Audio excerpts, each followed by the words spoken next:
안녕하세요. 전성기 기업사랑TV 풍립입니다. 오늘은 박지현 지음 문화트렌드 2022 책을 요약해 보았습니다. 이 책은 2022년을 관통할 12가지 문화트렌드를 예측하고 있습니다. 이제 풍립을 시작하겠습니다. 경제현상의 문화적 의미, 아트테크. 첫째, 뜨거운 미술시장. 한국미술시가 감정협회가 발표한 2021년 상반기 미술시장의 거래 총액은 1383억 원이었습니다. 연간 미술품 경매 낙찰 총액이 2019년에 1565억 원, 2020년에 1153억 원이었던 것과 비교하면 실로 엄청난 실적입니다. 거래되는 작가와 장르가 다양화되고 있다는 점도 미술시장의 긍정적인 신호로 받아들여지고 있습니다. 젊어지는 컬렉터층.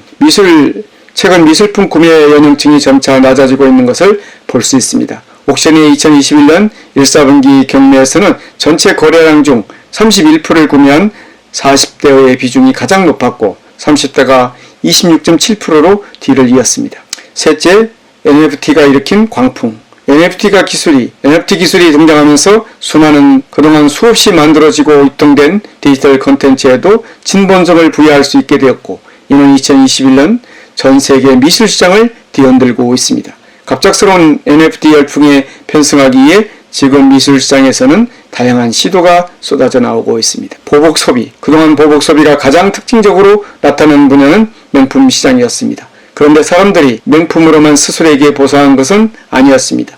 예비해서 자유롭게 운동하기 힘든 상황에서 사람들은 운동기구를 구입하여 집에서 운동했고, 카페 이용이 어려운 상황에서 캡슐 커피 기계를 구입해서 집에서 고급 커피를 마셨습니다. 이처럼 보복소비는 비싼 제품을 구매하는 것만 의미하는 게 아닙니다. 소비의 방식을 차별하는 것, 특히 소비의 개인화를 의미했습니다. 구독경제입니다. 정기적으로 구독하는 서비스는 몇 가지인가? 통장에서 한 달에 정기적으로 결제되는 구독료는 얼마인가? 음악 플랫폼 하나, 동영상 OTT 플랫폼 하나, 쇼핑 월정액 정수기 렌털, 거기에 무료 체험에 혹해 신청했다가 결제 해지하는 것을 깜빡하고 얼떨결에 또 구독하게 된 플랫폼까지 한 달에 정기적으로 결제되는 구독료만에도 무시하지 못할 수준입니다. 콘텐츠 시장의 지각 변동, 디지털 캐릭터. 2021년 가장 부각된 문화 트렌드 중 하나는 메타버스의 동풍과 관련된 디지털 캐릭터일 것입니다. 이미 2021년 트렌드 예측에 상당한 비중으로 다뤄졌던 부캐와 디지털 기술이 결합된 이 트렌드는 가상현실 기술의 진보와 더불어 2022년에는 새로운 이슈를 제시할 것으로 보입니다. 디지털 캐릭터가 부상하는 이유는 첫째, 실존적 모호성. 실존적 모호성은 가상공간과 현실 공간의 경계가 모호해지는 현상에 기인합니다. 제페토의 디지털 공간에서 움직이는 내 디지털 캐릭터는 틱톡 동영상에서 심하게 묘화된 내 모습과 실존적 차원에서 근본적으로 다르지만 모니터 안에서는 큰 차이가 없을 수도 있습니다. 활동 영역의 확장성. 디지털 캐릭터가 아날로그적인 제한을 극복한다는 첫 번째 특성은 바로 디지털 캐릭터를 통해 활동 영역이 무한히 확장될 수 있다는 두 번째 특성과 연결됩니다. 사실 페이스북의 성공 비결은 인간관계의 지역적 또는 사회적 확장성에 있었습니다. 셋째, 경제적 성과. 디지털 캐릭터의 활동 영역이 다양성을 전제로 실존적 모호성이 필요하다면 활동 영역 다양성의 결과로 나타나는 것은 경제적 성과라 할 수 있습니다. 숏폼 콘텐츠. 틱톡이 유행시킨 15초 내의 짧은 동영상 플랫폼은 밀레니엄 세대를 사로잡고 이제 문화 트렌드를 선도해 나가고 있습니다. 숏폼 콘텐츠란 말 그대로 짧은 분량의 영상 콘텐츠를 뜻합니다. 앞서 언급한 틱톡의 초단위 짧은 영상뿐만 아니라 길게는 10분 내의 모바일 미디어에 최적화된 콘텐츠를 통틀어 숏폼 콘텐츠라고 부릅니다. 트렌드 미디어와 세계관. 문화 콘텐츠 분야에서 주로 말하는 세계관은 콘텐츠 이야기를 형성하는 배경을 의미합니다. 이야기의 시간적, 공간적 배경에서부터 인물들의 생각과 행동을 설명해줄 사상적, 역사적 배경을 총체적으로 일컫는 말입니다. 따라서 세계관은 콘텐츠의 핵심 요소로 캐릭터가 되고 서사의 흐름이 만들어지는 뼈대가 됩니다. 사회적 경계의 해체, 이방인의 탄생. 우리는 지구와 함께 살면서도 때때로 다른 사람을 외계인처럼 대할 때가 있습니다. 예로 우리 사이에서 외국인은 외계인만큼이나 서먹하고 낯선 존재였는데 어느 순간 외국인이 예능 프로그램에서 요청한 한국말로 진행하는 것도 볼 수 있게 되었습니다. 외국인은 이미 우리의 일상에 깊게 초대되었습니다. 분명한 것은 우리는 예전보다 훨씬 다양한 이방인 사이에 갈등을 겪으며 살아가야 한다는 것입니다. 예능과 금기. 문화트렌드 2021년에서는 한국의 예능 프로그램이 직업적 엄숙주의를 탈피한 탈권위, 결과보다 과정을 중시하는 탈권위, 경쟁보다 협력을 중시하는 탈권위의 방향으로 진화할 것을 예측했습니다. 2022년에 어떻게 진화할 것인가? 첫째, 정치의 예능화가 급격히 진행될 것입니다.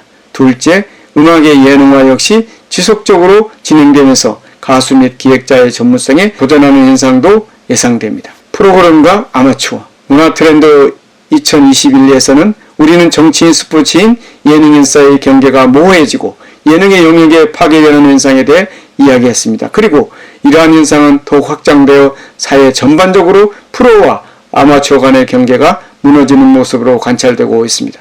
전문가와 비전문가, 프로와 아마추어, 견고해 보이던 그들 간의 장벽은 왜 흔들리는 것일까요? 처음에는 단순히 흥미로 시작했던 일이 점차 취미가 되고 나중에는 직업이 되는 사람들도 있습니다. 이른바 덕업일치를 이룬 사람들입니다. 내면적 감정의 표출, 대리만족의 미학.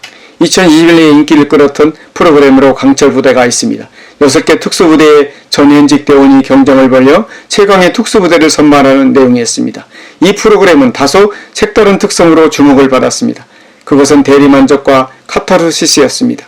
대리만족 트렌드가 어제 오늘 이야기는 아니지만 특히 2020년대에 들어 다양한 예능 프로그램을 통해 꼽히게 된 이유는 무엇일까? 솔직함과 진정성. MZ세대의 솔직함은 공평과 정의라는 가치와 연결됩니다. 소비자의 눈을 속이는 뒷광고는 배척하고 오히려 대놓고 당당하게 마케팅하는 앞광고에 대해서는 관대합니다. 겸손을 요구하는 세대에서 이제 자신의 성공, 자신이 가진 것을 드러내는 플렉스 문화를 만들어가는 세대로 변화하고 있습니다. 자신의 노력과 능력을 합당하게 인정받고 그에 맞는 소비를 하는 것이 당연하다고 생각합니다. 그리고 화려하게 드러나 있는 겉모습보다 진정성 있는 모습에 관심을 가집니다.